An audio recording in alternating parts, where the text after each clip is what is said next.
This is me opening a 14 by 14 commercial sectional overhead door with 2 fingers. And this is called how an actual door, properly engineered springs have to work. It stays up. Now check this out. I'm gonna pull it down. I'm gonna put it at the halfway mark, and now watch this. I pull it down. It's not too hard. I mean, it's pretty easy. Pull it down halfway. Does the door stay up? Yes, it stays up. Properly engineered springs. It doesn't shoot up. The door is not too heavy. This is how everything has to be. Now, if I pull it down a little more, does it stay? It stays. Now let's go even lower. 2 feet or a foot. Does it stay? It stays. Now if I close it, watch this.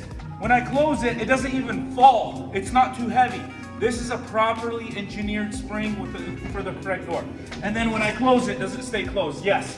If you look up there, those are pretty big springs. Perfectly done springs for the perfect door.